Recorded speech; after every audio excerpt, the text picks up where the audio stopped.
Halo Sobat Literasi, berjumpa kembali dengan saya Redita Nur Usma dalam mata pelajaran sejarah peminatan. Pada kesempatan kali ini, saya akan menjelaskan materi kelas 12 dengan judul Perkembangan Iptek dalam Era Globalisasi. Tujuan pembelajaran pada bab ini adalah siswa diharapkan mampu menjelaskan tentang iptek dan globalisasi, serta mampu menjelaskan perkembangan iptek di berbagai bidang kehidupan. Sebelum masuk ke materi, apa yang terlintas di benakmu saat membahas masalah ilmu pengetahuan dan teknologi? Iptek muncul sebagai akibat dari aktivitas untuk memenuhi kehidupan hidup manusia, baik kebutuhan jasmani maupun kebutuhan rohani. Tujuan utama perkembangan iptek adalah perubahan kehidupan masa depan manusia yang lebih baik, mudah, murah, cepat, dan aman. Iptek menjadi faktor pendorong dari keberadaan dan kemajuan masyarakat, terutama pada era globalisasi. Nah, bagaimana perkembangan iptek pada berbagai bidang kehidupan? Langsung saja, mari kita simak video berikut ini.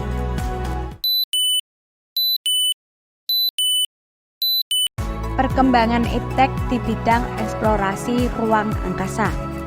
Perang dingin antara Amerika Serikat dan Uni Soviet membuat perkembangan teknologi luar angkasa berkembang sangat cepat. Perlombaan teknologi luar angkasa dimulai setelah Uni Soviet meluncurkan Sputnik 1 pada tanggal 4 Oktober 1957. Peluncuran Sputnik 1 dilakukan untuk mengumpulkan data mengenai konsentrasi elektron yang terdapat di universe bumi. Kemudian, pada November 1957, Uni Soviet meluncurkan Sputnik 2 dengan menyertakan makhluk hidup, yaitu seekor anjing bernama Laika. Uni Soviet kembali mengungguli Amerika Serikat dengan mengirim manusia pertama ke luar angkasa, tepatnya pada 12 April 1961. Manusia pertama itu adalah Yuri Gagarin. Ia berhasil mengelilingi orbit bumi 108 menit dengan menggunakan wahana Vostok 1. Kesuksesan Uni Soviet melalui misi Sputnik membuat negara pesaingnya Amerika Serikat berusaha untuk mengembangkan roket dan teknologi luar angkasa. Amerika Serikat baru meraih kesuksesan pada 31 Januari 1958 ketika misi Explorer 1 berhasil mengorbit bumi. Kemudian, Presiden Amerika Serikat kala itu menandatangani berdirinya NASA. NASA berambisi melampaui pencapaian Uni Soviet dengan meluncurkan program penerbangan manusia ke bulan dengan misi Apollo. Misi pendaratan di bulan baru mencapai kesuksesan melalui program Apollo ke-11. Neil Armstrong dan Edwin Aldrin menjadi manusia pertama yang berhasil mendarat di bulan pada 16 Juli 1969.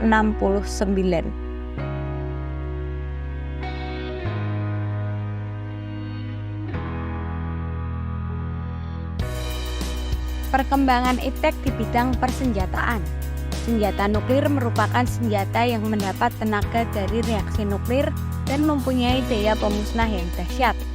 Proyek pembuatan bom nuklir pertama kali di dunia dilakukan oleh pemerintah Amerika Serikat dalam Sandi Manhattan Project. Proyek tersebut di bawah kendali Julius Robert Oppenheimer, seorang ahli fisika asal Amerika Serikat. Pemerintah Franklin Delano Roosevelt menyetujui proyek pembuatan bom nuklir setelah mendapat surat dari Albert Einstein, tepatnya pada 2 Agustus 1939, yang mengabarkan bahwa Nazi Jerman telah giat memurnikan uranium-235 dan kemudian akan mengembangkan penemuan baru ini menjadi bom atom yang sangat spektakuler. proyek Manhattan Project berhasil menghasilkan dua bom atom yang bernama Little Boy dan Batman. Little Boy dijatuhkan di Hiroshima pada tanggal 6 Agustus 1945.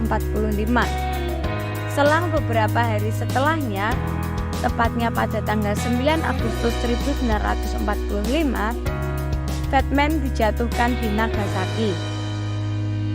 Kehancuran dari kedua bom ini bukan main-main. Menurut perhitungan kasar, bom Hiroshima menewaskan sekitar 90.000 sampai 120.000 nyawa, baik yang meninggal seketika atau selama beberapa minggu dan bulan berikutnya karena cedera atau penyakit radiasi akut. Sedangkan bom yang menghancurkan Nagasaki telah merenggut setidaknya 60.000 hingga 70.000 nyawa.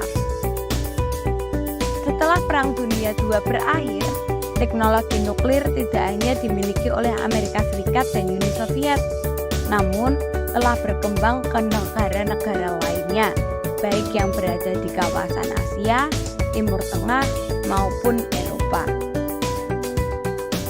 Perkembangan iptek di bidang informasi dan komunikasi. Era globalisasi adalah era kebebasan bagi negara-negara di dunia dalam melaksanakan aktivitas-aktivitas dalam berbagai aspek kehidupan. Untuk mencapai kebebasan ini, maka negara-negara mulai mengembangkan teknologi informasi dan komunikasi untuk mengakses data-data yang ada pada negara-negara di dunia. Pengembangan ini ditujukan untuk mengetahui informasi-informasi penting antar negara dengan cepat dan praktis. Dengan diketahuinya informasi-informasi tersebut, maka negara-negara di dunia dapat mengambil kebijakan ataupun strategi dalam menjalankan globalisasi. Beberapa sarana informasi dan komunikasi modern antara lain radio. Radio merupakan alat komunikasi yang memanfaatkan gelombang elektromagnetik sebagai pembawa pesan yang terpancar melalui udara dengan kecepatan mirip kecepatan cahaya.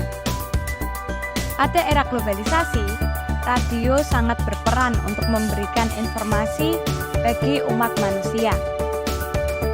Mereka hanya cukup mendengarkan berita yang dibacakan oleh operator radio.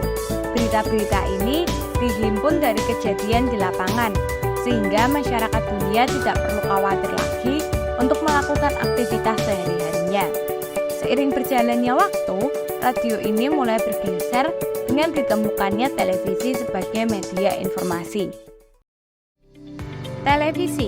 Televisi pertama kali ditemukan oleh John Logie Baird pada tahun 1925. Perkembangan teknologi televisi terus berlanjut, dan pada tahun 1930-an, televisi menjadi lebih umum di rumah-rumah. Warna ditambahkan pada tahun 1950-an, dan peralihan dari televisi tabung ke televisi layar datar terjadi pada akhir abad ke-20. Saat ini, televisi telah berkembang menjadi berbagai bentuk dan resolusi tertinggi atau HD. Televisi sekarang juga terhubung dengan internet atau yang biasa dikenal dengan Smart TV atau televisi pintar. Selain televisi, ada juga telepon yang pertama kali ditemukan oleh Alexander Graham Bell pada tahun 1876. Awalnya, telepon hanya berupa alat komunikasi suara sederhana dengan kabel. Pada awal abad ke-20, telepon tanpa kabel mulai diperkenalkan.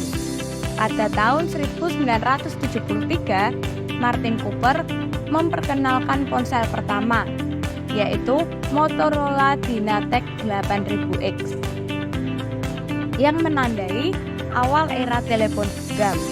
Kemudian, perkembangan teknologi membawa kemajuan signifikan dengan munculnya ponsel cerdas atau yang dikenal sebagai smartphone. Puncaknya pada 2007, Apple meluncurkan produk bernama iPhone. Sejak saat itu, Smartphone terus berkembang dengan peningkatan kinerja, kamera, konektivitas internet, dan fitur-fitur inovatif lainnya. Hingga saat ini, smartphone tidak hanya sebagai alat komunikasi, tetapi juga menjadi pusat kehidupan digital kita, baik untuk pemutaran musik, pengambilan video dan foto, navigasi, dan banyak lagi. Perkembangan yang tidak kalah penting adalah perkembangan internet. Perkembangan internet dimulai dengan proyek ARPANET pada tahun 1969. Pada awalnya, kecepatan internet terbatas oleh teknologi dial-up. Namun kemudian berkembang menjadi broadband, DSL, dan koneksi berkecepatan tinggi lainnya. Kemudian pada awal 2010-an, perkembangan jaringan 4G mulai diluncurkan. Sinyal 4G menyediakan kecepatan internet yang lebih tinggi. Bahkan, baru-baru ini jaringan 5G mulai diperkenalkan. Jaringan ini menawarkan kecepatan yang jauh lebih tinggi, latensinya rendah, dan kapasitasnya lebih besar, serta membawa pengalaman internet yang lebih canggih. Nah, itu tadi merupakan beberapa contoh tentang perkembangan iptek dalam berbagai bidang kehidupan. Semoga apa yang saya sampaikan dapat bermanfaat dan menjadi bahan belajar kita bersama. Sekian dari saya, salam literasi.